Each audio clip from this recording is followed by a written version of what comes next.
She warned her manager not to yell at her again. He laughed in her face, called her delusional. Then the restaurant doors opened, and the most dangerous mafia boss in the city walked straight to her, kissed her forehead, and asked which one made his wife cry. The dinner rush at Romano's hit like a tidal wave every Friday night, and tonight was no different. Mia Chin moved between tables with practiced efficiency, her dark ponytail swinging as she balanced 3 plates on one arm and a pitcher of water in the other hand. Her feet ached in her worn sneakers, and the kitchen's heat had long ago melted away her makeup, but she kept smiling. That's what good waitresses did. Table 7 needs their check. Brent's voice cut through the dining room chaos like a serrated knife. Mia. Are you deaf? She wasn't deaf. She was taking an order from an elderly couple at table 12, writing down their modifications with careful attention. The man had a dairy allergy. The woman needed everything low sodium. These details mattered. I'll be right there, Mia called back, not looking up from her notepad. You'll be right there now. The elderly woman's hand trembled slightly as she reached for her water glass. Mia noticed. She always noticed. One moment, please, Mia said softly to her customers, then walked toward the server station where Brent stood, arms crossed, face red. He was 32, managing a mid-tier Italian restaurant, and wielding his small authority like a weapon. This wasn't the first time. It wouldn't be the last. Unless something changed. Table 7 has been waiting for 10 minutes, Brent hissed, loud enough for nearby tables to hear. Do you know what that does to our tips? To our ratings? I was taking an order, Mia replied calmly. I'll process their check right now. You'll process it right now? How generous of you.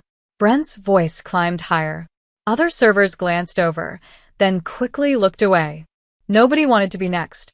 Maybe if you spent less time chatting with customers and more time actually working.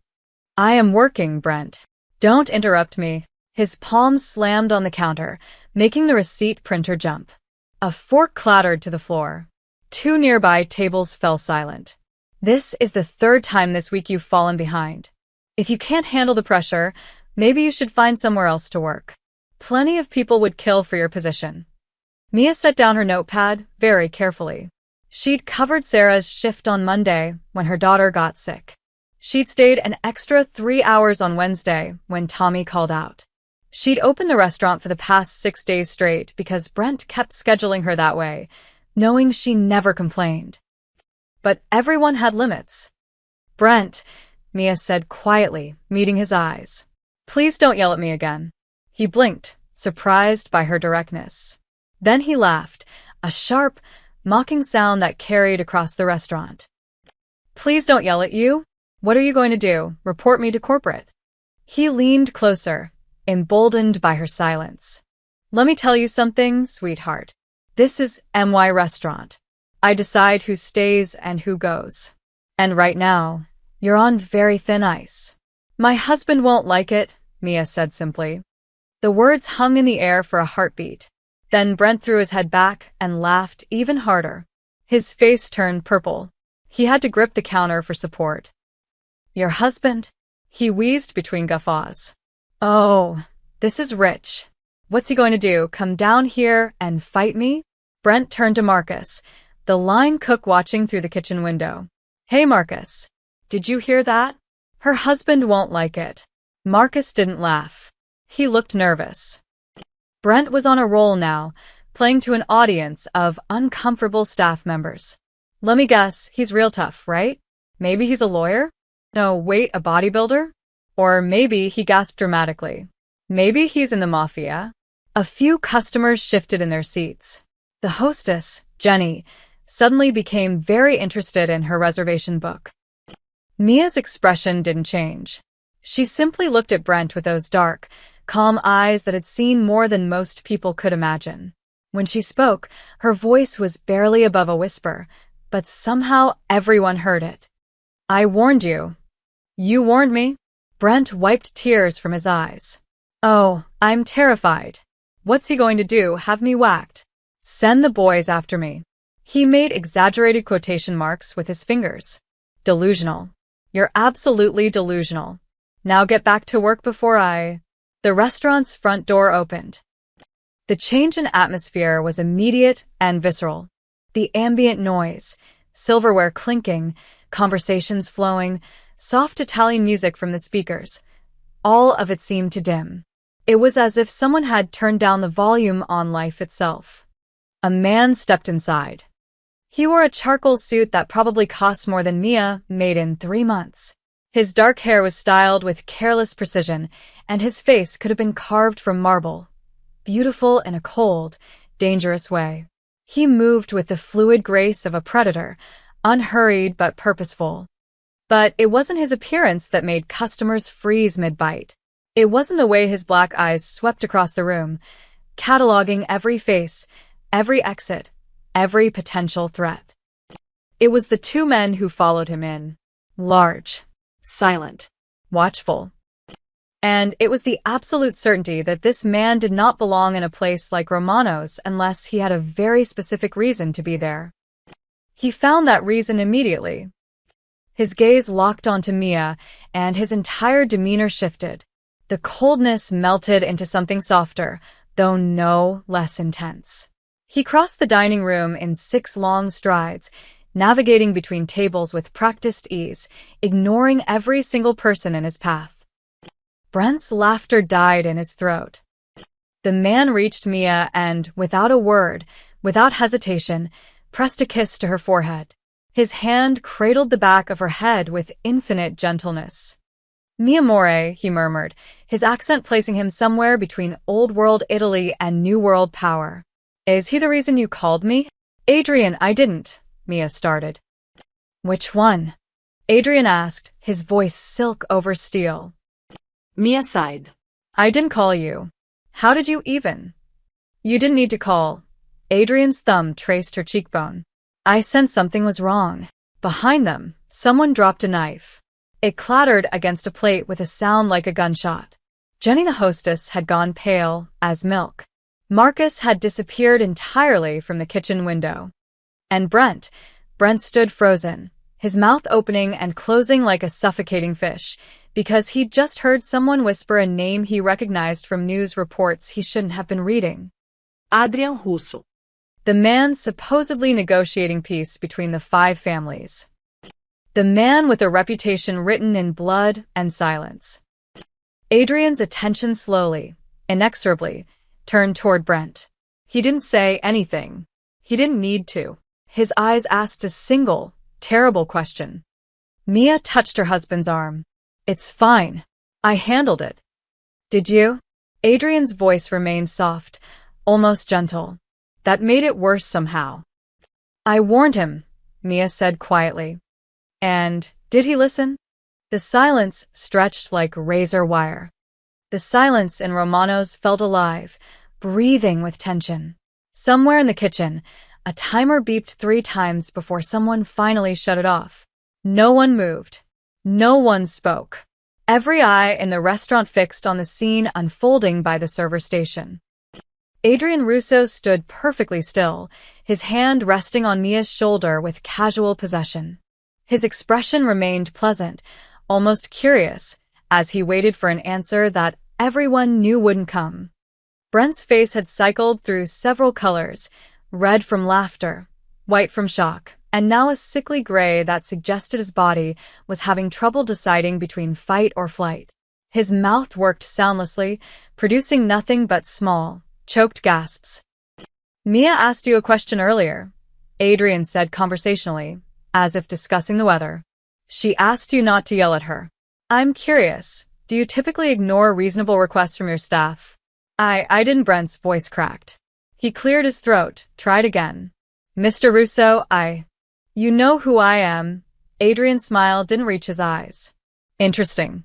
Should I be flattered or concerned that my reputation precedes me to such humble establishments?" One of the men who'd entered with Adrian, a mountain of muscle in an expensive suit, positioned himself near the front door, not blocking it exactly, just standing there, watching. The other drifted toward the kitchen entrance with the same casual menace. "Adrian, please," Mia interjected, her voice calm but firm. I just wanted him to stop yelling. That's all. That's all. Adrian's fingers traced down her arm, examining her the way one might inspect something precious for damage. Your text said you were tired.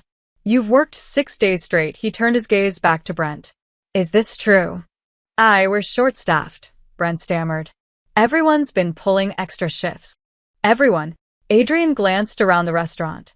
Marcus, the cook currently hiding in the walk-in freezer, has he worked 6 consecutive days? Dead silence. Someone at table 7 started to rise, reconsidering their decision to dine out tonight. Please sit, Adrian said without looking. Finish your meals.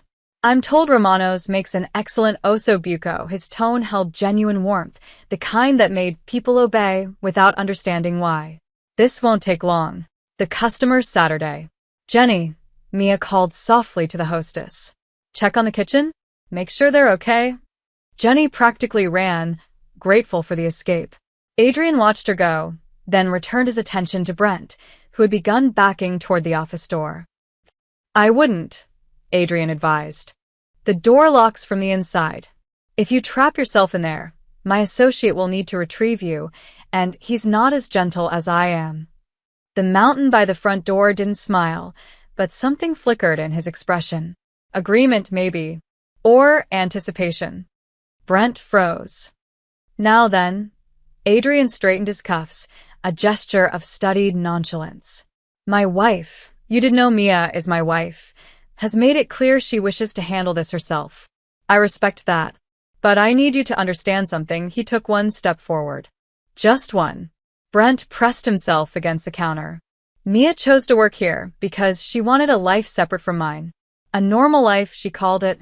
She wanted to prove she could stand on her own, earn her own way, be more than just my wife. Pride flickered across Adrian's face when he said it. Genuine pride. I admired that, he continued. So I stayed away. I didn't interfere. I let her have this space. His voice dropped to something cold and sharp. But admiration has limits, Mr. Reeves. And you've just discovered mine. How do you know my last name? Brent whispered. Adrian smiled. I know everything about everyone who matters to Mia. Your address. Your vehicle. Your sister in Portland, who's 3 months behind on her mortgage. The gambling debt you're hiding from your girlfriend. Brent's face went from gray to green. I'm not threatening you, Adrian clarified. I'm simply ensuring we understand each other. Mia is under my protection. Always. Even when she doesn't want it. Especially when she doesn't want it, he turned to his wife. Am I being unreasonable? Mia sighed, but her lips quirked in something almost like a smile. Yes. Will you forgive me? Eventually. Good enough. Adrian kissed her temple, then addressed the room at large. Please, everyone, continue your evening. I apologize for the disruption. Your meals tonight are compliments of the house, my treat, not the restaurant's. The mountain by the door pulled out a phone, tapped something quickly. Financial arrangements being made in real time. Customers began cautiously resuming their meals, conversations starting up in hushed, rapid whispers. At table 12, the elderly couple Mia had been helping leaned close together. The woman's voice carried despite her attempt at discretion. Isn't that Adrian Russo? The one from the news? The peace negotiations. Her husband shushed her quickly. But the damage was done. Recognition rippled through the dining room like dominoes falling. Phones emerged from pockets and purses. Not to call police, Mia noticed, but to text. To spread news. To claim witness to something remarkable. By morning, half the city would know Adrian Russo had claimed a waitress at Romano's as his wife. By noon, everyone would wonder why no one had known before. And somewhere in the shadows, people who'd been hunting Adrian for weeks would learn something valuable. The infamous negotiator had a weakness now. She was standing right here, exhausted from pulling double shifts, trying to live a normal life in a world that would never be normal again. Mia met her husband's eyes and saw the moment he realized what he'd done. What they'd both done. The careful anonymity she'd built, shattered in seconds. We need to talk, she said quietly. At home, Adrian agreed. After your shift. My shift just ended. Brent croaked from his position against the counter. She She can go. now. Please. Adrian smiled. How accommodating. The parking lot behind Romano's smelled like old grease and rain-soaked asphalt. Security lights cast yellow pools across the cracked pavement, leaving deep shadows between the dumpsters and employee vehicles. Brent stumbled through the back door 20 minutes after Adrian Russo had left with Mia, his hands shaking so badly he dropped his car keys twice before managing to unlock his Honda Civic. Inside the restaurant, the remaining staff worked in stunned silence. Orders went out. Tables turned. But every conversation circled back to the same impossible revelation. Mia Chen was married to that Adrian Russo. Brent sat in his car, forehead pressed against the steering wheel, trying to remember how to breathe. He'd laughed at her, mocked her in front of everyone, called her delusional. And Adrian Russo, the man newspapers whispered about in coded language, the one somehow bringing the 5 families to a negotiating table for the first time in 40 years, had walked into his restaurant, kissed her forehead, and casually recited Brent's entire life like reading from a menu. Think, Brent muttered to himself. Think, think, think. His sister really was behind on her mortgage. The gambling debt was real, $8,000 to a bookie named Felix who operated out of a pool hall on 7th Street. Felix had connections. Felix knew people. Dangerous people. Brent's hands stopped shaking as a different kind of fear crystallized into something sharper. Something almost like opportunity. He pulled out his phone with trembling fingers and scrolled through his contacts until he found a number he'd saved 6 months ago. Tommy, one of the line cooks who'd quit abruptly, had given it to him during a smoke break. If you ever hear anything interesting, Tommy had said. About the families, about territories, about movements. This guy pays for information. At the time, Brent had thought Tommy was paranoid, maybe high. Now he stared at the number, just 10 digits, and saw a lifeline. $8,000 of debt. Russo had mentioned it specifically. That meant he knew about Felix. If Russo knew, how long before Felix found out that Brent had connections to someone the families were interested in? Unless Brent made himself valuable first. His finger hovered over the call button. Every rational part of his brain screamed warnings. But panic and desperation made their own logic, whispering seductive possibilities. What if this information is worth enough to clear the debt? What if they protect you? What if this is your way out? He pressed call. 3 rings. 4. Then a voice like gravel answered. Yeah? Tommy gave me this number, Brent stammered. He said you pay for information. Silence on the other end. Long enough that Brent wondered if he'd made a catastrophic mistake. Then, Tommy who worked at Romano's. Yes. Keep talking. Brent licked his dry lips. Adrian Russo was here tonight. At the restaurant. One of our waitresses is his wife. Nobody knew. He made a scene, made sure everyone saw them together. More silence. Brent could hear voices in the background, muffled conversation. The gravel-voiced man said something away from the phone, then returned. Where's here? Romano's. Downtown. Corner of 5th and Madison. This waitress got a name? Mia Chen. When'd she work next? Brent's stomach lurched. This was real. This was happening. He could still hang up. Could still pretend this conversation never occurred. Could still. I need to know when she works, the voice pressed. And I need to know if Russo's been there before. If he's a regular. He's never been here before tonight, Brent heard himself say. But she works mornings, usually. Opens at 6, off by 2. 6 days a week. Good. That's good, papers rustled. You got debts, friend. Brent's heart hammered. How did you? Felix talks. Everyone talks eventually. What's the number? 8,000. Consider it handled. We'll verify your information first. If it checks out, Felix will forget you exist. Might even be some extra in it for you, depending on how things shake out. The phone went dead. Brent sat in the darkness of his car, the phone hot against his palm, and tried to convince himself he'd just made a smart play. A survival move. They wanted information, he provided information. Simple transaction. Nobody got hurt. But his hands started shaking again, anyway. Inside the restaurant, Marcus, the line cook, emerged from the walk-in freezer where he'd been hiding. He grabbed his phone from his locker and hesitated, thumb hovering over a contact labeled simply M. He'd seen Brent slip outside, seen the panicked look on his face. And Marcus had worked in enough kitchens, seen enough bad decisions, to recognize the specific flavor of desperation that made people do stupid things. 20 minutes ago, Adrian Russo had casually mentioned knowing everything about everyone who mattered to Mia. Marcus didn't know much about the Mafia, just what everyone knew from movies and whispers. But he knew Mia. She'd covered his shifts when his mom got sick, had slipped him extra family meal portions when money was tight, had never, not once, treated him like he was less than anyone else. If someone was about to put her in danger, she deserved a warning. Marcus typed quickly. Brent went outside after you left. Looked scared. Made a phone call. Something's wrong. He hit send before he could reconsider, then deleted the message from his phone and went back to prep work, praying he'd done the right thing. In his car, Brent finally started the engine. He didn't notice the dishwasher, Carlos, who'd been taking out trash, watching from beside the dumpster, already texting his own warning to the woman who'd helped him practice English during slow shifts. The phone in Mia's purse buzzed twice in the span of 30 seconds.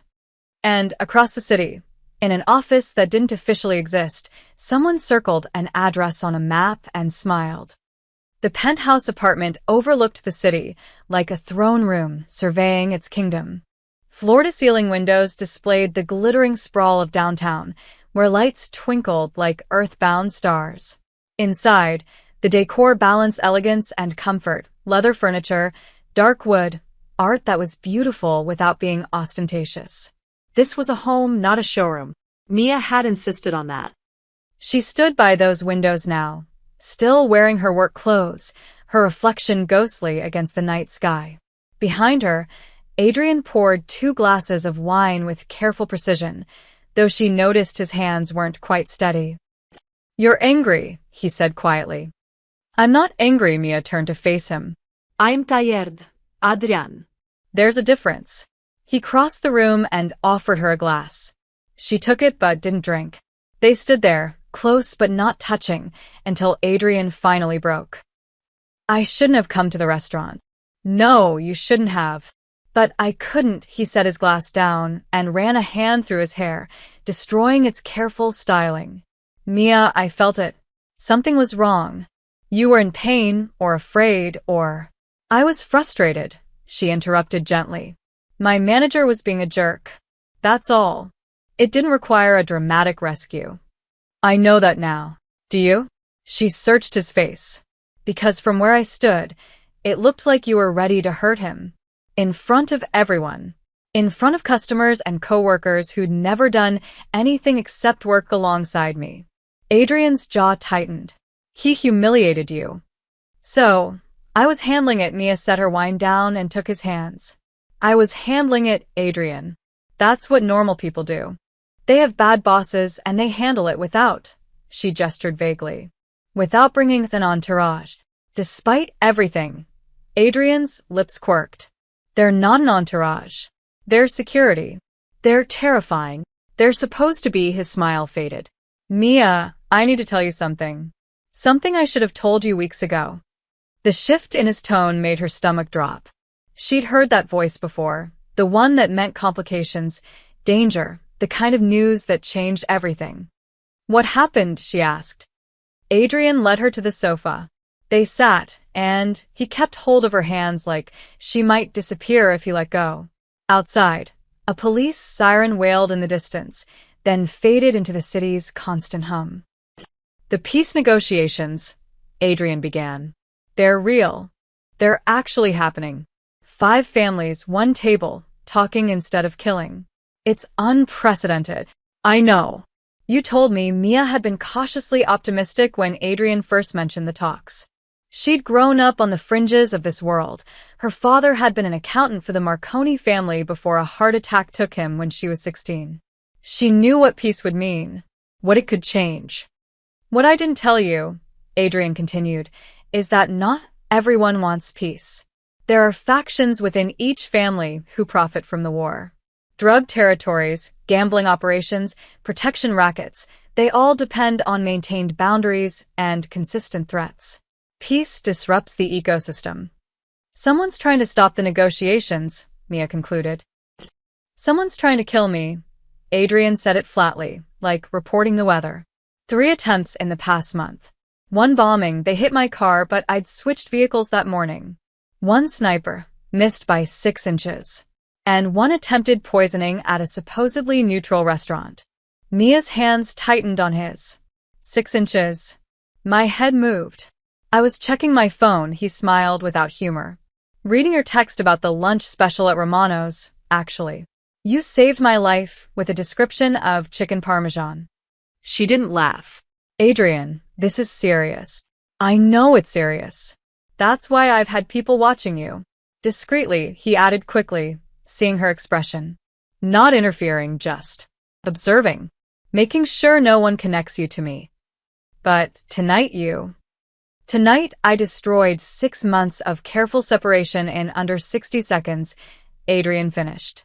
Because I walked in there and claimed you in front of 40 witnesses and God knows how many phone cameras. By now, every family in the city knows.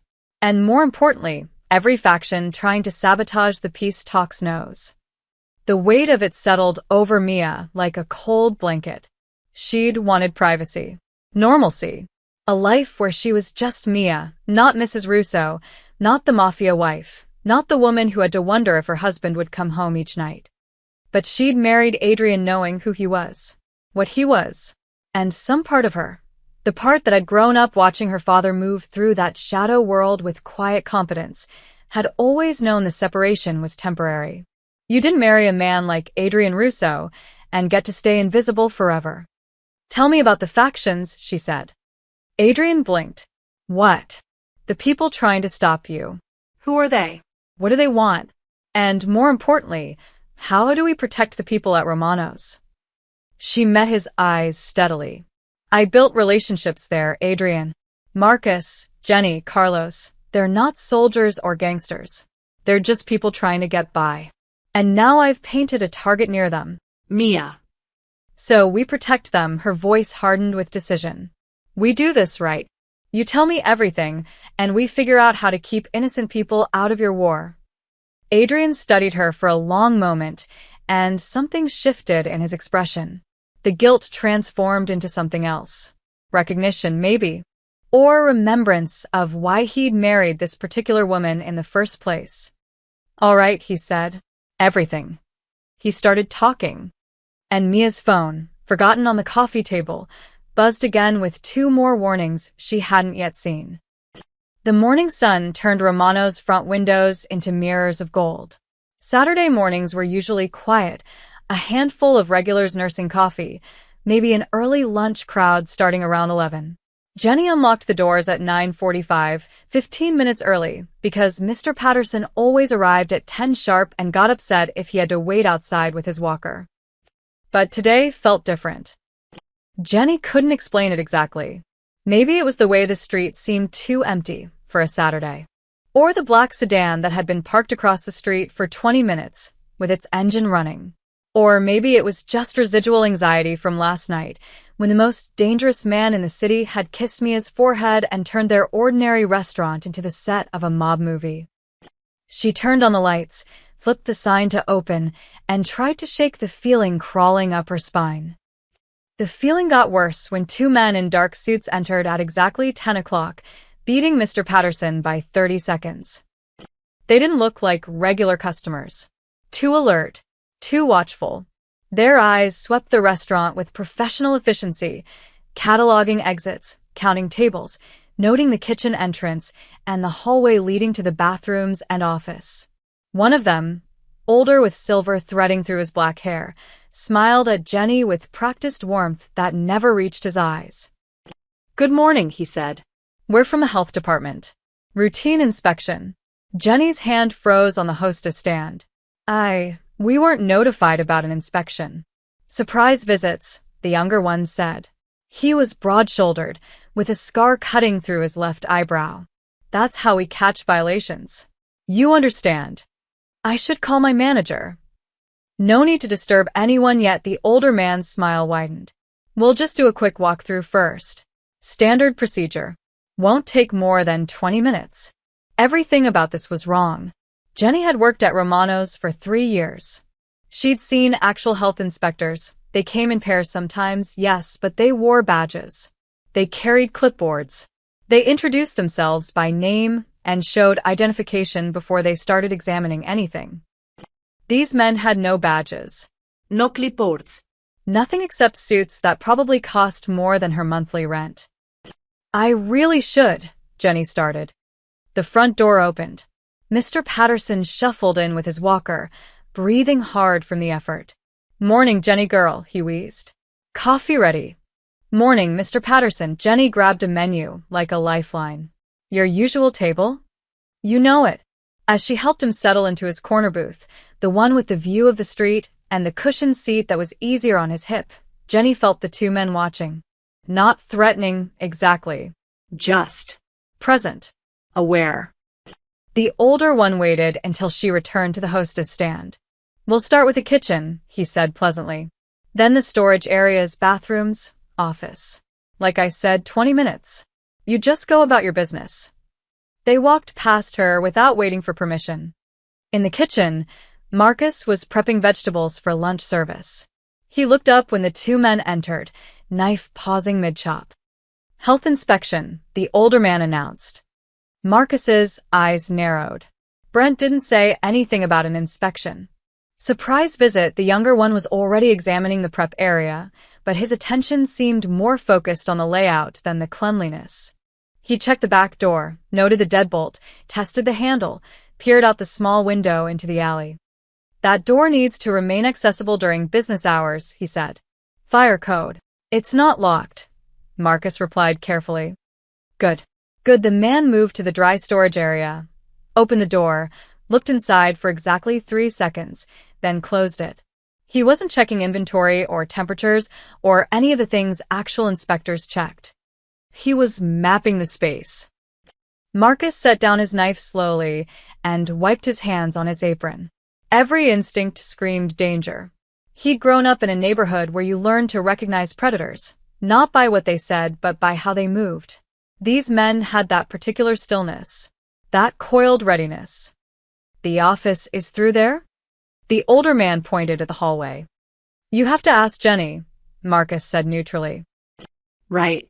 Of course, they moved back toward the dining area.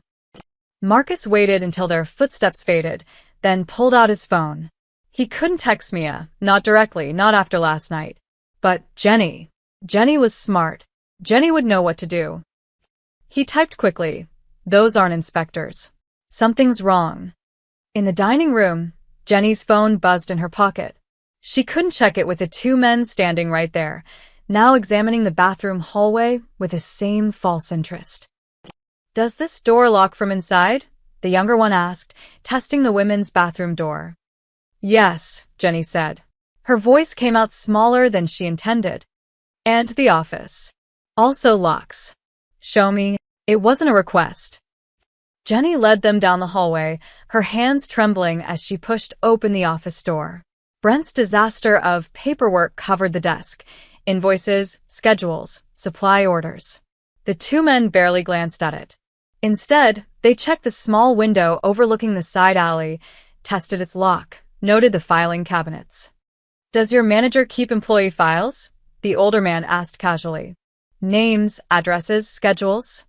Every nerve in Jenny's body screamed. I don't know. That's Brent's job. Of course, the man smiled that empty smile again. We're finished here. Thank you for your cooperation. We'll send the official report within 3 business days. They left through the front door. The black sedan pulled away 30 seconds later.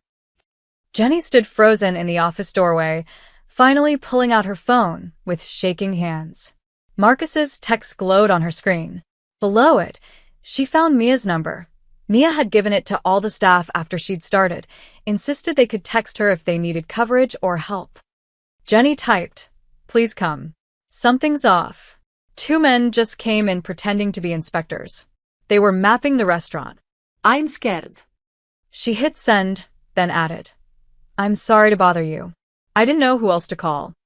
Across the city, in the penthouse where Mia had finally fallen asleep around 4 a.m. after Adrian finished explaining the complex web of alliances and betrayals threatening the peace talks, her phone buzzed on the nightstand. Then buzzed again. And again.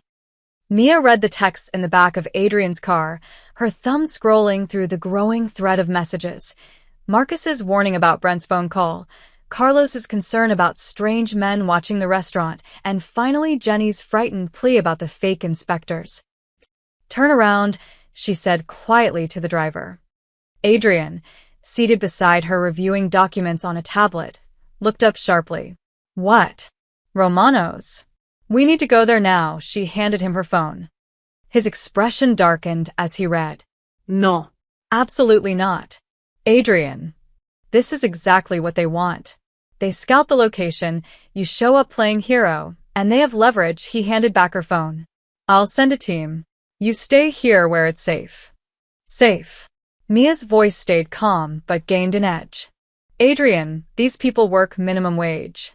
They cover my shifts when I was sick. They share their tips when I was short on rent before you, and I reconnected. And now they're in danger because of me. Because you walked in there and announced to the world who I am. Which is exactly why. Which is exactly why I need to handle this, she met his eyes. Not as your wife. As their coworker. As someone who can walk in there and assess the situation without triggering a war. They already know you're my wife. Walking in there will trigger something. Then I'd better be smart about it, Mia turned to the driver. Romano's. Please. The driver glanced at Adrian in the rearview mirror, caught in the crossfire of conflicting orders. Adrian's jaw clenched, and for a moment Mia thought he might actually forbid it. Use his authority, his power, his legitimate concern for her safety to override her decision. Instead, he surprised her. Circle the block first, he told the driver. Twice. And call Victor. Tell him to position teams on 5th and Madison but keep them invisible.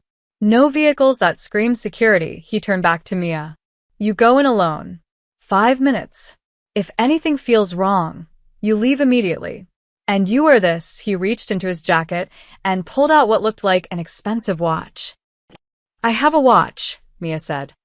This one has a panic button. Press the crown 3 times, and every man I have will be inside that restaurant in under 90 seconds. His fingers were gentle as he fastened it around her wrist. Promise me you'll use it if you need to. I promise. Promise me you'll use it even if you think you don't need to. Mia touched his face. I survived 26 years before I met you, Adrian. I'm not helpless. I know. That's not what terrifies me, he kissed her palm. What terrifies me is that you're brave enough to walk into danger for people you care about. It's one of the reasons I love you. It's also why I'm going to have nightmares about this. The car turned onto 5th Street. Romano's appeared ahead, looking peaceful in the late morning sun. A few customers sat at window tables. Jenny stood at the hostess stand, her posture rigid with anxiety.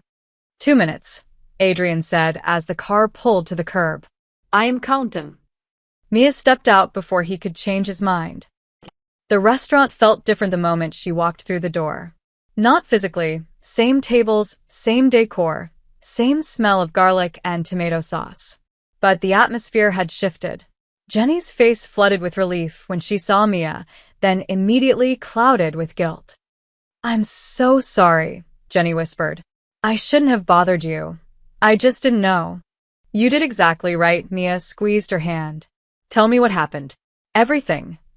Jenny recounted the fake inspection in hurried whispers while Mia listened, her mind cataloging details. 2 men. Dark suits. No badges or identification. Questions about locks and exits. Interest in employee files and schedules. Reconnaissance. Adrian had warned her about this, the way smart operatives gathered intelligence before making a move. They weren't here to hurt anyone today.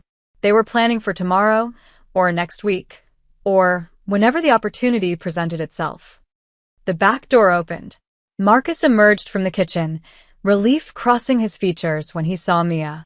"You got our text." "I did. Thank you for warning me."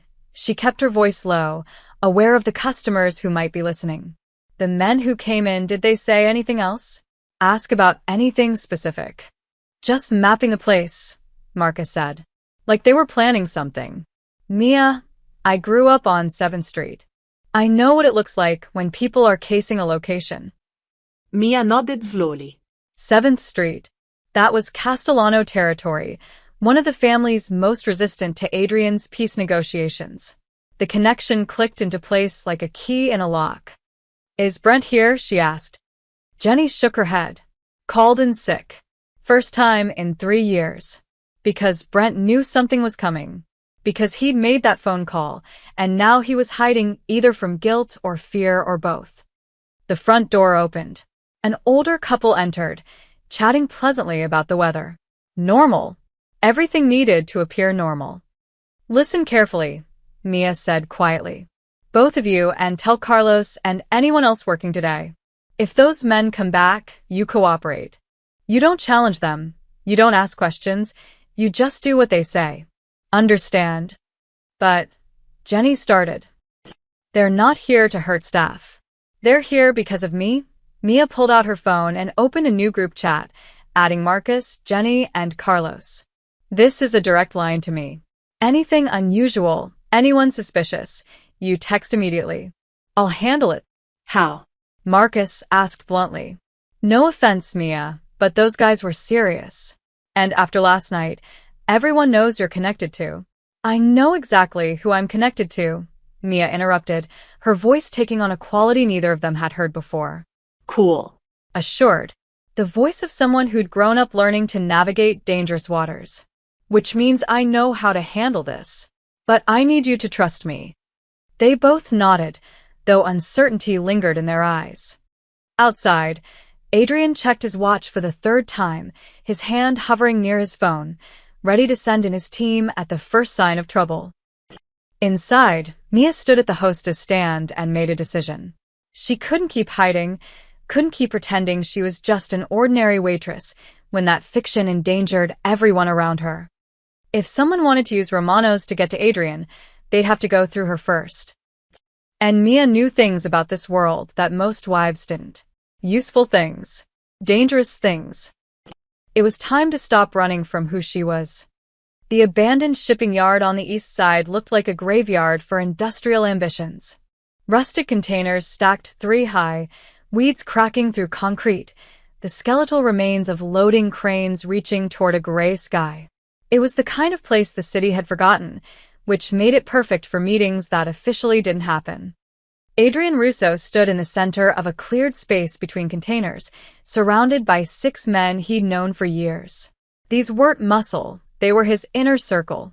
Marco, his oldest friend and strategist. Dimitri, who handled intelligence. Vincent, who coordinated security. The others filled specialized roles in the intricate machinery of Adrian's operations. "Tell me again," Adrian said, his voice carrying the edge of controlled fury. Dimitri stepped forward, tablet in hand. 2 Castellano operatives scouted Romanos this morning. We confirmed identities through traffic cameras, Joseph Ricci and his nephew, Tommy. They spent 18 minutes inside, cataloged all exits, checked locks, asked about employee files. And the manager? Adrian's hands were clasped behind his back, his posture relaxed. But everyone present knew that stillness. It preceded storms. Brent Reeves, Dimitri swiped to a new screen. Made a phone call from the parking lot last night at 10:47 p.m., immediately after you left with Mrs. Russo. Lasted 4 minutes, 12 seconds. Called a burner phone registered to one of Felix Dante's runners. Felix operates out of the pool hall on 7th Street, Adrian finished. Castellano's gambling operations. Correct. We pulled Reeves' financial records. He owes Felix $8,000. Has for 6 months. Marco spoke up, his voice gravelly from decades of cigarettes. Reeves sold information to clear his debt. Classic desperation play. Probably figured he was being smart. And where is Reeves now? Adrian asked. Holed up in his apartment. Too scared to leave, Vincent cracked his knuckles. Want me to bring him in? No, Adrian turned to face them all. I want you to forget he exists. Silence. The men exchanged glances. Boss. Marco's eyebrows rose. He put Mrs. Russo at risk. That can't stand. You're right. It can't. Adrian began pacing, his mind working through angles and consequences. But Brent Reeves is a coward and a fool. Killing him or even threatening him serves no purpose except satisfying my anger. And anger makes you predictable. He stopped pacing, turned back to his circle. The Castellanos want me dead before the peace summit next week. They've tried bombing, sniping, poison. All failed because we were careful, unpredictable. Now they think they've found leverage, my wife. They're wrong, but they believe it, which means they'll make a move. Let them come, Dimitri said darkly. We'll be ready. Not at the restaurant. Adrian's voice cut through like a blade. Mia cares about those people. The hostess, the cook, the dishwasher. Innocent civilians earning minimum wage. I will not turn their workplace into a battlefield because I failed to protect my wife's privacy. So, what do you want us to do? Vincent asked. Adrian pulled out his phone and brought up a detailed map of the downtown area. Here's what we know. The Castellanos are planning something at Romano's. They scouted it, which means they're confident enough in the location to commit resources. They think Mia will be there. She usually works mornings. They don't know she quit last night. Did she? Marco asked carefully. Quit. Not officially. But she won't be going back. Adrian zoomed in on the restaurant's location. Which means when they make their move, they'll find an empty target. Unless we give them something better. Understanding dawned on several faces. You want to use yourself as bait, Marco said flatly. I want to control the narrative. Adrian's fingers danced across the screen, marking positions. Dimitri, I need full surveillance on Romano's, cameras, listening devices, heat sensors. I want to know when a rat crosses the threshold. But invisible. If the Castellanos suspect we're watching, they'll abort. Done. Vincent, pull our people from obvious positions. The Castellanos will be watching for security teams. Give them what they expect. Light coverage, easily mapped. Make us look confident to the point of arrogance. You want them to think they can succeed, Vincent said slowly. I want them to commit fully. Adrian's smile held no warmth. Marco, talk to our contacts in the police department. I want patrols near the restaurant increased, but not obviously. Traffic cops, beat officers, routine presence. When things go wrong, I want law enforcement close enough to respond, but not close enough to interfere with our response. The cops won't like being used, Marco warned. The cops want the peace summit to succeed. They're tired of gang wars making them look ineffective. Captain Morrison will cooperate if we frame it correctly. Adrian checked his watch. We have maybe 48 hours before the Castellanos move. They'll want to strike before the summit, use Mia as leverage to force me to back out. And Mrs. Russo? Dimitri asked quietly. Does she know you're planning this? Adrian's expression softened fractionally. My wife is currently convincing the restaurant staff that everything will be fine, that she'll protect them, that she has everything under control. He looked at each man in turn. She's brave. Brilliant. Capable. And absolutely forbidden from being anywhere near Romano's when this happens. She's not going to like that, Marco observed. She's going to hate it, Adrian agreed. Which is why I need all of you to help me convince her. Mia thinks like a civilian, protect the innocent, minimize harm, solve problems peacefully. Those are admirable qualities. But this isn't a civilian situation anymore. This is war, and in war, you don't protect your queen by leaving her on the board. You remove her from play entirely. And if she refuses? Vincent asked. Adrian's jaw tightened. Then I'll do something I'll regret for the rest of my life. I'll use my authority as her husband and as the head of this family to keep her safe against her will. I'll lock her in our apartment if I have to. I'll assign guards to physically restrain her if necessary, his voice dropped. And I'll spend years making it up to her. But she will not die because I was too democratic to make hard choices. The men nodded slowly. They understood.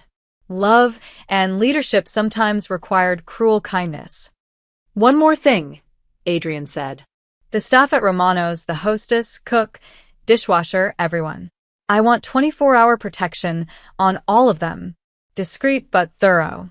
If the Castellanos can't get to Mia, they might try leverage through her coworkers. Consider it done, Dmitri said. Adrian looked across the abandoned shipyard, toward the skyline where Romano stood surrounded by ordinary life.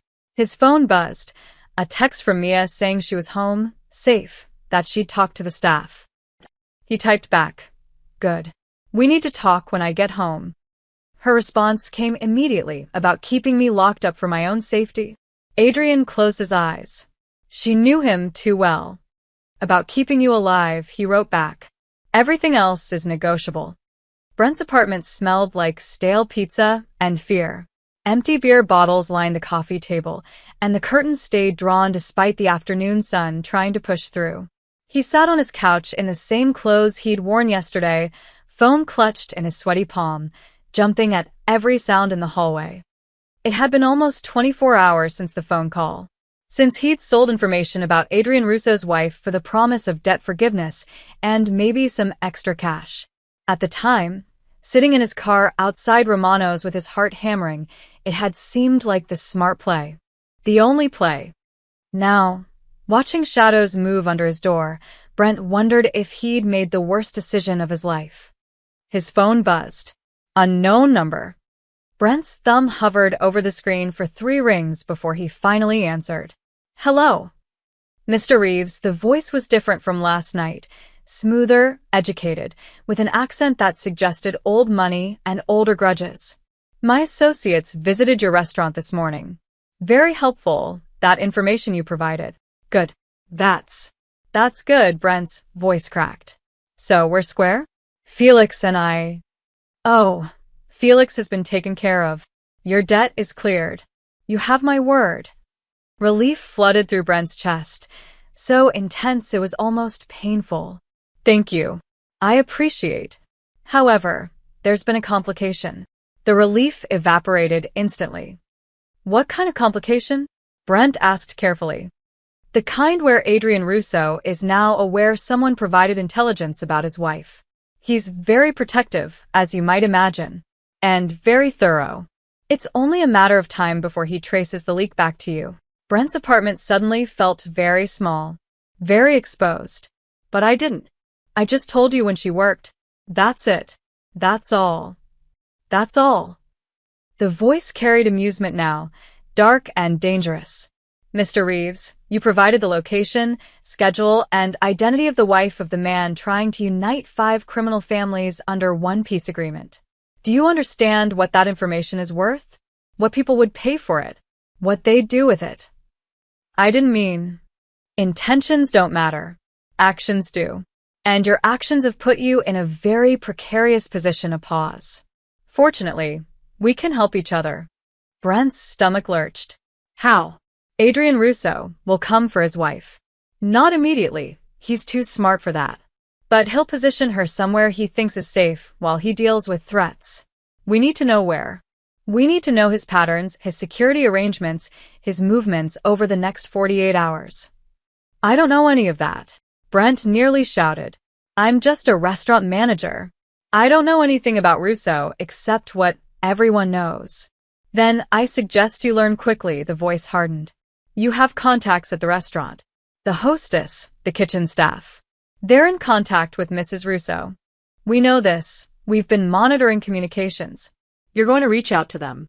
You're going to express concern, apologize for yesterday's behavior, ask if Mrs. Russo is all right.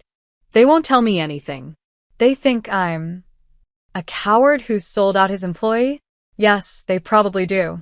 Which is why you're going to be convincing. Desperate even. You're worried you've put everyone in danger. You want to help. You want to make amends. Surely someone will share information with the repentant manager trying to protect his staff. Brent's hands trembled so badly he nearly dropped the phone.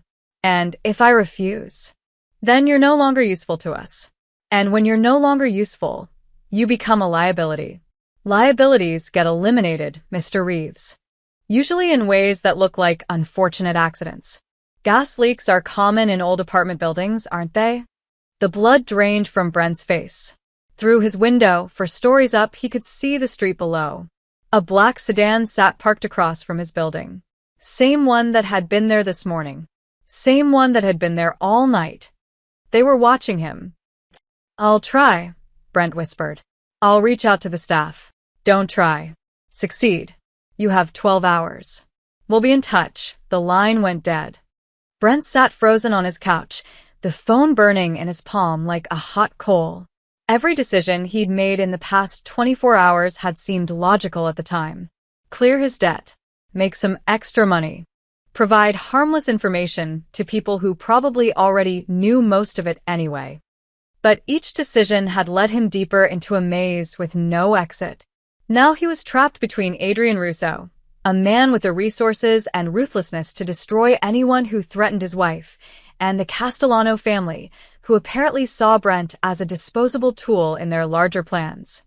He pulled up his contacts and found Jenny's number. His finger hovered over the call button. What would he even say?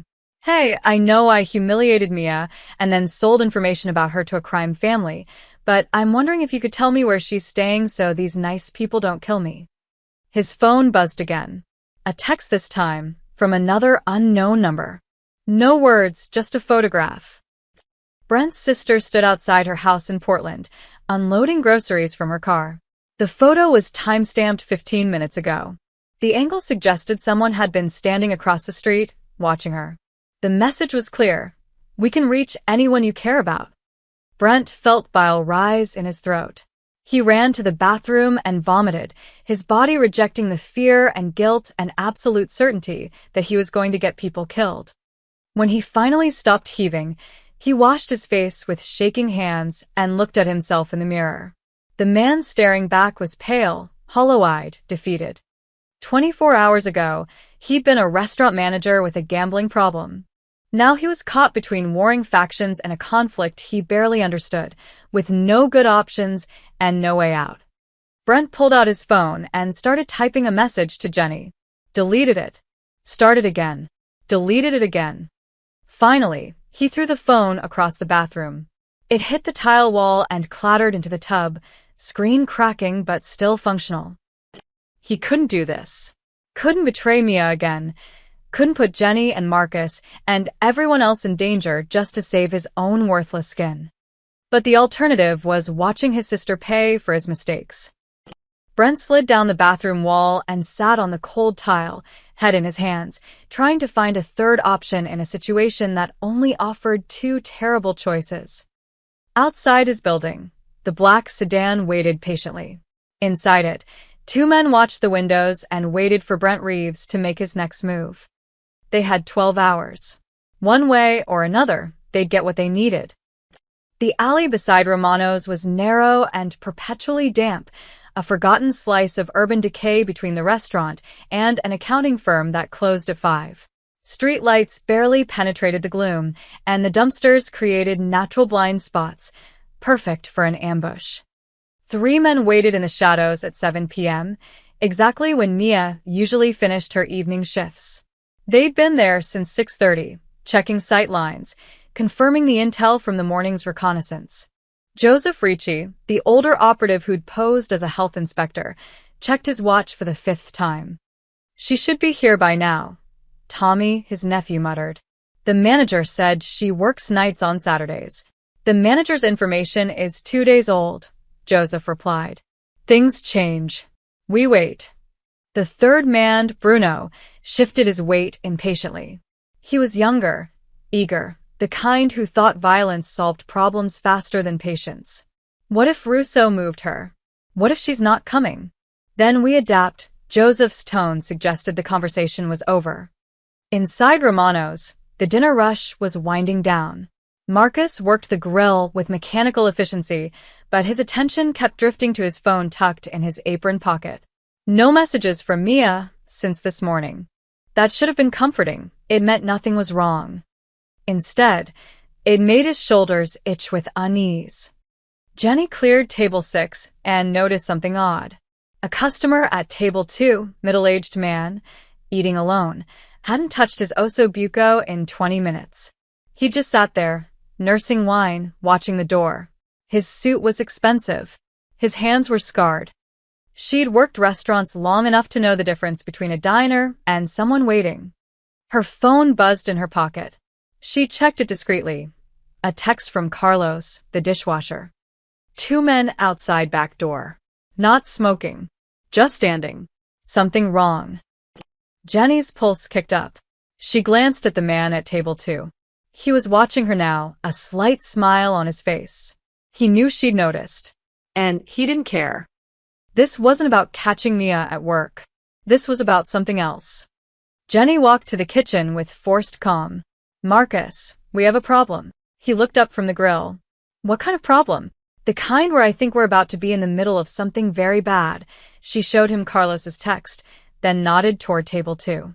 And that guy's been watching the door for half an hour. Marcus wiped his hands and pulled out his phone. He opened the group chat Mia had created that morning and typed, "Men positioning around restaurant. Front and back. We're surrounded." The response came in seconds, but not from Mia. "This is Adrian. Get everyone into the basement. Now. Lock the door from inside. Don't come out until I tell you." Basement, Marcus said sharply to Carlos, who'd just come in from the back. "Get Jenny, get any customers still here, get everyone downstairs. Right now." "What about?" Now.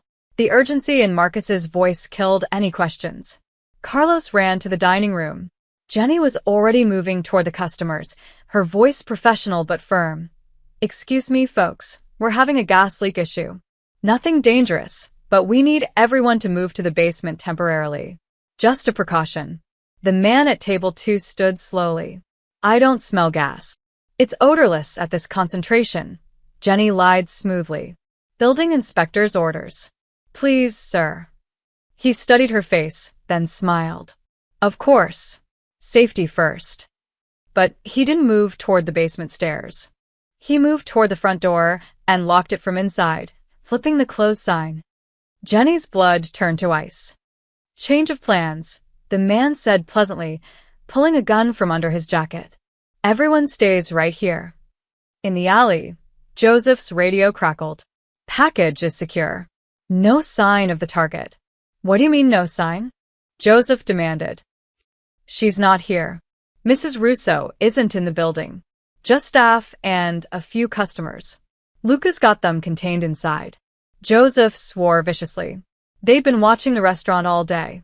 No one matching Mia Russo's description had entered, which meant either their intelligence was wrong or Adrian Russo had anticipated this. "It's a setup," Joseph said suddenly. "Pull out. Everyone pull out now." But even as he spoke, the alley's far end flooded with light. 2 black SUVs blocked the exit. Doors opened. Men emerged, not rushing, not drawing weapons, just standing there with a kind of confidence that suggested they didn't need to rush. At the front of the restaurant, 3 more vehicles appeared, boxing in the sedan the Castellano team had used. And from the accounting firm's side entrance stepped Adrian Russo himself, flanked by 2 men in suits. He looked relaxed, almost bored, as he approached the alley entrance. "Gentlemen," Adrian called out, "I believe you're looking for my wife." Inside the restaurant, Luca, the man who'd been sitting at table 2, pressed his gun against Jenny's back. "Tell Russo if he comes in here, I start shooting staff." Marcus held his phone where Luca couldn't see, the group chat still open. Adrian's last message glowed on the screen. "Stay calm. Trust me." 5 minutes. Through the kitchen window, Marcus could see shapes moving in the alley. Could hear raised voices, though not words. The situation was escalating fast. Jenny's voice shook but held steady. "You're not going to shoot anyone." "No." Luca cocked his head. "Because Mrs. Russo isn't here to see it. Your leverage is worthless if she's not here. And if you hurt us, Mr. Russo will make sure your death takes days instead of seconds." Luca's smile faded. "Brave little hostess." "Realistic hostess," Jenny corrected. "You thought you were setting a trap. but you're the ones in it. In the alley, Joseph stared at Adrian Russo across 15 feet of damp pavement. Behind him, 3 armed men. In front, at least 8 that he could see, probably more he couldn't. "Where's your wife, Russo?" Joseph demanded. "Safe. Far from here." "Did you really think I'd let her work after yesterday's performance?" Adrian shook his head. "I know you, Joseph. We've met at negotiations. You're Castellano's strategist. Smart enough to see when you're beaten." "We have hostages inside." "You have my employees inside," Adrian corrected. "People I've guaranteed protection. And Luca, your man with the gun to my hostess's back, has exactly 30 seconds to put that weapon away before I stop being reasonable. You're outnumbered." "Am I?" Adrian gestured casually. Across the street, on rooftops, in windows, red lasered, appeared, dozens of them, painting the 3 men in the alley and highlighting the restaurant's interior through the windows. Joseph's face went gray. "You came for my wife," Adrian said softly, stepping closer. "You threatened innocent people to get to her. That makes this personal. But I'm going to give you one chance, to walk away. Tell Castellano the peace summit happens as scheduled. Tell him I will not be intimidated, manipulated, or provoked into abandoning it. And tell him if he targets my family again, there will be no more negotiations. Just war. And I promise you, Joseph, it's a war he'll lose. Castellano won't accept. Then Castellano will die in the old way, like the old men before him, clinging to violence because he's too afraid to try peace." Adrian's voice carried absolute certainty. "The choice is his. But this." He gestured at the standoff. "This ends now. Your man releases my people. You leave. And we pretend this was just a misunderstanding between families still learning to trust each other." Joseph's radio crackled. Luca's voice, shaky. "Boss, I've got maybe 20 guns on me through the windows. What do I do?" The old operative closed his eyes. He'd been in this life 40 years. He recognized defeat when he saw it.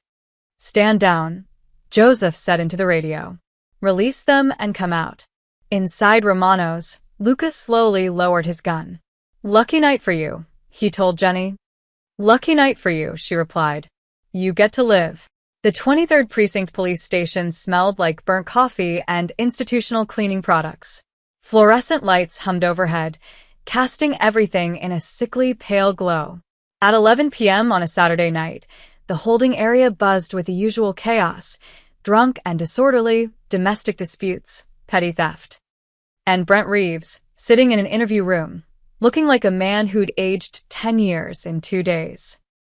He'd run from his apartment at 9:47 p.m., exactly 17 minutes after watching the standoff at Romano's collapse through a live feed one of the Castellano men had accidentally left running on a group chat. He'd seen Adrian Russo dismantle their operation without firing a single shot. Had watched Joseph Ricci, a man with a reputation for violence that spanned decades, surrender completely. And Brent had realized, with sudden and absolute clarity, that he was going to die. So he'd grabbed his wallet, his phone, and nothing else. Had run down 4 flights of stairs while the black sedan's occupants were distracted by urgent radio calls. Had flagged down a patrol car 2 blocks away and said the 5 words that probably saved his life: "I need protective custody." Now he sat across from Detective Sarah Chin, no relation to Mia, but Brent had still flinched when he heard her name, and a federal agent named Marcus Webb who looked too young to have the kind of authority he carried. "Start from the beginning," Detective Chin said, her recorder running on the table between them. "Everything." So Brent talked. He told them about the gambling debt, about Felix and the pool hall on 7th Street. About humiliating Mia in front of the restaurant staff, about Adrian Russo's entrance, about the panic that had driven him to make that phone call. He described the men who'd come to Romano's posing as health inspectors, the threats against his sister, the impossible position he'd been wedged into. Detective Chin listened without expression. Agent Webb took notes. "You understand," Webb said when Brent finished, "that you're admitting to providing intelligence to a criminal organization that directly resulted in an attempted kidnapping." I didn't know they were planning to kidnap anyone. Brent's voice cracked. I thought I was just. I don't know what I thought. I was stupid. Desperate. Both. You are all of that, Chen agreed coldly. You also put innocent people in danger. Your staff trusted you. Mia Chen worked for you for 8 months, covered shifts, helped train new employees. And you sold her out for $8,000. The words hit Brent like physical blows. He put his head in his hands. I know, he whispered. I know what I did. Webb exchanged a glance with Chen, then leaned forward. Here's your situation, Mr. Reeves. The Castellano family wants you dead because their operation failed and you're a loose end. Adrian Russo probably wants you dead because you endangered his wife. And the justice system wants to prosecute you for conspiracy, reckless endangerment, and about 6 other charges I can think of off the top of my head. But, Chen interjected, you walked in here voluntarily. You're cooperating. And we've been building a case against the Castellano gambling operations for 18 months. Felix Dante specifically. Brent looked up slowly. What are you saying? I'm saying we can offer you a deal, Webb said. Full cooperation. You testify about your interactions with Felix, provide details about the betting operations, identify everyone you've seen at that pool hall. In exchange, we put you in protective custody, relocate you after the trial, and recommend reduced charges to the DA. Reduced to what? Probably probation and community service. Given that no one was actually hurt, Chen's expression softened fractionally. You made terrible decisions, Mr. Reeves. But you're also clearly out of your depth. You're not a criminal. You're an idiot who got scared and made everything worse. Thanks, Brent muttered. It's not a compliment, Webb said. It's an assessment. Professional criminals would have run to Mexico or tried to leverage their information for more money. You ran to the police. That shows minimal intelligence, but functional self-preservation instincts. A knock on the interview room door interrupted them. A uniformed officer stuck his head in. Detective? You have a visitor. Says it's urgent. Chen stepped outside. Brent heard low voices in the hallway, couldn't make out words. When she returned, her expression had shifted to something between surprise and wariness. Mr. Reeves, you have an advocate. What? The door opened wider, and Adrian Russo stepped inside.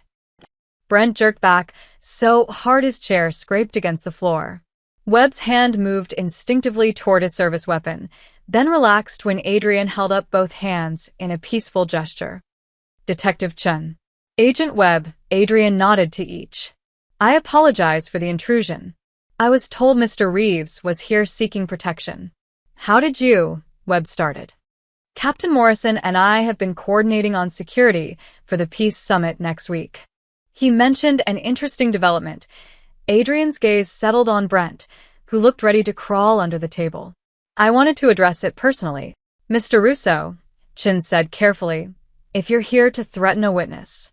I'm here to speak in his favor. Adrian pulled out a chair and sat unbidden, with the kind of natural authority that made it seem reasonable. Mr. Reeves made catastrophic errors in judgment. He endangered my wife and innocent staff members. Under normal circumstances, I would handle this through traditional channels. Brent whimpered. However, Adrian continued, my wife has made her feelings clear. She believes Mr. Reeves is, and I quote, too stupid to be truly evil. She believes fear, not malice, drove his decisions. And she's asked me not to punish him beyond what the legal system deems appropriate. Mia said that?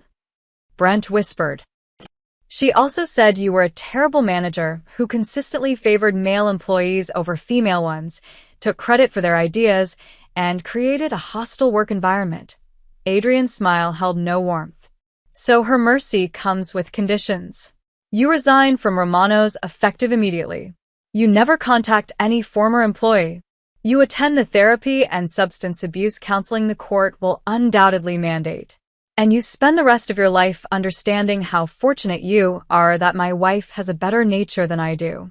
I will, Brent said quickly. I promise I'll do all of that. Good, Adrian stood. Detective, Agent Webb, Mr. Reeves will cooperate fully with your investigation. I can guarantee the Castellano family won't attempt retaliation while he's in custody. They're going to be too busy dealing with other consequences of tonight's events. You can guarantee that? Webb asked skeptically. I can. Adrian's tone suggested the conversation was over. The peace summit happens in 5 days. Everyone's attention will be on that. Mr. Reeves is a footnote in a much larger story. By the time the dust settles, he'll be relocated and forgotten. Fate is giving him a softer sentence than I would have preferred, but I've learned to respect my wife's judgment. Usually. He moved toward the door, then paused and looked back at Brent. One more thing, Adrian said quietly.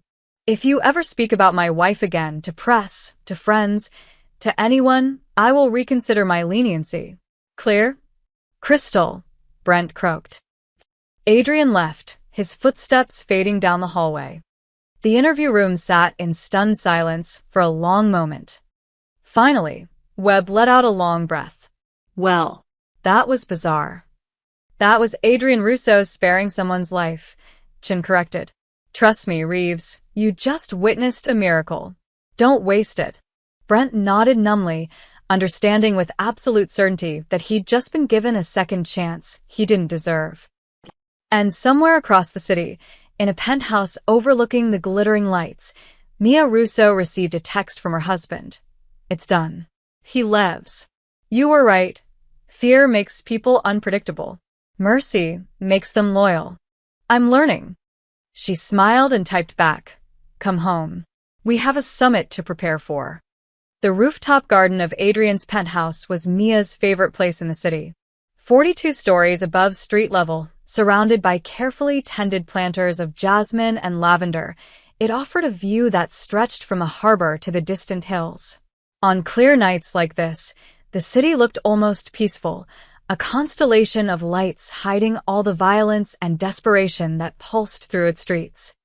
Mia stood at the edge, hands wrapped around a mug of tea that had long since gone cold. Below, the city she'd tried so hard to be ordinary and continued its endless rhythm. But she wasn't ordinary. She'd never been, really. She'd just been pretending. The rooftop door opened behind her. Adrian's footsteps crossed the space between them, not hurried, but purposeful. He'd learned to read her moods over the past 3 years of marriage, knew when she needed space and when she needed presence. Tonight, she needed both. You've been up here for 2 hours, he said softly, coming to stand beside her. He'd changed from his suit into jeans and a sweater, the civilian version of Adrian that few people ever saw. I've been thinking, Mia set down her mug on the ledge. About everything that happened. About who I've been trying to be. And I think I was running from the wrong things. She turned to face him. When we got married, I told myself I wanted a normal life. Work a normal job, make normal friends, exist in normal spaces. I thought that's what I needed, distance from your world. From this world. Adrian watched her carefully, saying nothing. But I grew up in this world, Adrian. My father kept the Marconi family's books for 20 years. I sat at dinner tables where people discussed territory disputes and profit margins from illegal operations the way other families discuss vacation plans. I learned to speak in code before I learned algebra. Normal was never really an option for me. You deserve the chance to try, Adrian said. Maybe. But trying to be something I'm not didn't protect anyone. It didn't protect me. You came running the moment you felt something was wrong. And it definitely didn't protect Jenny or Marcus or Carlos. They almost got caught in the crossfire because I was too busy pretending I could be separate from all of this. The wind picked up, carrying the scent of jasmine between them. In the distance, a siren wailed, police or ambulance, impossible to tell. What are you saying, Mia? Adrian asked, though she could see in his eyes that he already knew. I'm saying I'm done hiding. She squared her shoulders, and in that moment Adrian saw the woman he'd fallen in love with, brilliant, brave, and absolutely certain. You're trying to change the city. Bring peace to families that have been at war for generations. Build something better than what came before. That's not just your mission, Adrian. It's mine too. Mia. Let me finish. Her voice was gentle but firm. You've been trying to protect me by keeping me separate. by letting me pretend I'm not part of this. But we both know that's impossible now. After Romanos, after last night, everyone knows who I am. There's no going back to anonymity. So instead of pretending, instead of being a liability you have to constantly protect, I want to be an asset. Adrian's expression shifted through several emotions: concern, pride, fear, and something that looked almost like relief. You understand what you're proposing? This isn't about attending social functions or being introduced at meetings. If you step fully into this world, there's no stepping back out. No more pretending. No more separation. I know. You'll be a target. Always. People will try to use you against me. They'll threaten you, manipulate you. Like they've already done? Mia stepped closer. Adrian, they targeted Romano specifically because I was there. They thought I was weak, thought I was ignorant, thought I was just some civilian you'd married. But I'm not weak, and I'm not ignorant. My father taught me how this world works before he died. I know the structure, the politics, the unspoken rules. I'm fluent in 3 languages, including Italian and Mandarin. I have a business degree I've never used because I was too busy serving pasta to strangers. You wanted. I wanted to prove I could stand on my own. And I did. For 8 months, I supported myself completely independently. But independence isn't the same thing as denial, Adrian. I can stand on my own and stand beside you. Those aren't mutually exclusive. Adrian pulled her close, his arms wrapping around her with a desperation that spoke of all the fear he'd been containing. If something happened to you, then you'd grieve and rage and eventually move forward. The same way I would if something happened to you. She pulled back enough to meet his eyes. But nothing's going to happen to either of us. Because we're going to be smarter, stronger, and more careful than everyone else. Together. He searched her face for a long moment, looking for doubt or hesitation. Found none. The summit is in 5 days, he said finally. All 5 families will be there. Law enforcement, city officials, media outside the building. It's the most dangerous moment in this entire process, when everyone's exposed, when the people who want the peace to fail will be most desperate. Then I should be there. Mia's voice held no question. Not as your wife who needs protecting. As your partner who has your back. Partner, Adrian repeated, testing the word. Equals, Mia clarified. I'm not asking to run operations or make strategic decisions about things I don't understand. But I do understand people. I read body language. I notice things. You've spent 3 years in this world navigating alliances by yourself. Let me help. Let me be what I actually am instead of what I was pretending to be. The city lights glimmered below them like a million tiny promises. Adrian Russo, the man who'd built an empire on calculated risks and strategic vision, made his decision. All right, he said. Partners. But we do this right. No more secrets between us. No more trying to protect each other by keeping information hidden. Full transparency. Full transparency, Mia agreed. And you follow security protocols. Always. As long as you do the same, he laughed, the sound carrying genuine warmth for the first time in days. Deal. They sealed it with a kiss. They're on the rooftop overlooking a city that was about to change forever. Below them, ordinary people lived ordinary lives, unaware that in 5 days, something unprecedented would happen. That peace, fragile, uncertain, but real, might actually take root. And at the center of it all would stand Adrian and Mia Russo. No longer separate. No longer hiding. Finally, completely themselves. We should go inside, Adrian said eventually. Tomorrow we start planning for the summit. You need to meet the other family representatives.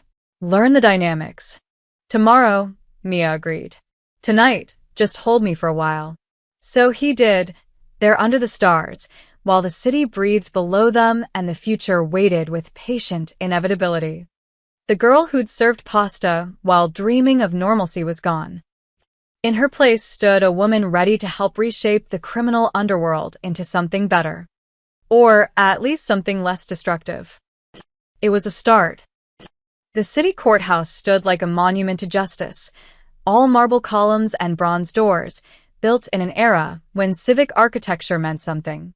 Thursday morning arrived clear and cold, the kind of November day that promised winter was coming. By 8 a.m., the building was surrounded by security checkpoints, police barricades, and news vans with satellite dishes pointed skyward like mechanical flowers seeking sun. Inside, in a conference room designed for 50 but holding only 30, history prepared to unfold. Mia stood beside Adrian near the windows, watching the city wake up below. She wore a navy suit tailored to project both elegance and authority, not too formal, not too casual. Her dark hair was pulled back in a style that showed her face clearly. No hiding. Not anymore. Nervous? Adrian murmured. Terrified, she admitted. But in a good way. The way you're supposed to feel before something important. Around them, representatives from the 5 families settled into their assigned positions. The Russos, naturally, commanded the head of the table. To their right, the Castellanos, Joseph Ricci sat stiff and formal beside his boss, carefully avoiding eye contact with Adrian after the Romanos incident. To the left, the Marconis, whose accountant had once been Mia's father. Further down, the Chin family, no relation, but the name still made people glance at Mia with curiosity, and the Moretus, youngest and most volatile of the 5 families. Behind them, standing along the walls, lawyers, advisors, and enough security personnel to start a small war. Captain Morrison represented law enforcement, flanked by federal agents whose presence signaled that this summit had official, if unspoken, government support. At 9 a.m. precisely, the doors closed. The room fell silent. Adrian Russo sotod. Every eye turned to him. When he spoke, his voice carried the weight of 3 years of planning, 6 months of negotiations, and countless hours of preventing this moment from collapsing into violence. Gentlemen, ladies, we're here because the old way is dying. He let that statement hang in the air. We've lost soldiers, revenue, territory, and time to a war that serves no one except our enemies. The feds, the police, the politicians, they benefit from our chaos. We make their jobs easy by destroying ourselves while they watch. A few nods around the table. Not everyone, but enough. This piece isn't about friendship, Adrian continued. It's about survival. About building something sustainable instead of constantly defending what we have. About ensuring our children inherit businesses, not battlefields. He gestured to Mia, and she stepped forward. The shift in the room was palpable. Surprise, curiosity, and in some faces, skepticism. Some of you know my background, Mia said, her voice steady despite her racing heart. My father, David Chun, kept books for the Marconi family for 20 years. I grew up understanding how this world works. I also spent the last 8 months working as a waitress, living outside this life, seeing how ordinary people survive in a city where your territories overlap their neighborhoods. She moved around the table, making eye contact with each family representative. You think this piece is just about you, about reducing violence between families, protecting your operations, maintaining your power structures. But it's bigger than that. This city has 3 million people who aren't part of your world, but are affected by it. Shop owners who pay protection money. Kids who dodge gang violence walking to school. Families who can't call police when they're victimized because they're afraid of retaliation. What's your point? Carlo Moretti interrupted, his tone dismissive. We're criminals, not social workers.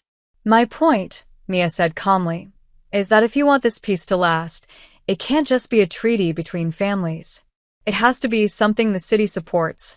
Something that makes life better for ordinary people, not just for you. She's right. The Marconi representative, Sophia Marconi, one of the few women in family leadership, spoke up. We've been so focused on dividing territory that we forgot we're all operating in the same city. If the citizens turn completely against us, if they demand the feds come in with RICO charges and asset forfeiture, no treaty will save us. Murmurs of agreement rippled through the room. So, what are you proposing?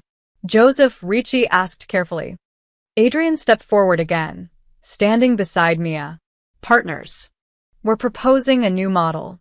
Territory divisions stay in place. We're not naive enough to think we can eliminate competition entirely, but we establish rules. No civilian casualties. No operations near schools or hospitals. Disputes get mediated by a neutral council instead of settled with violence.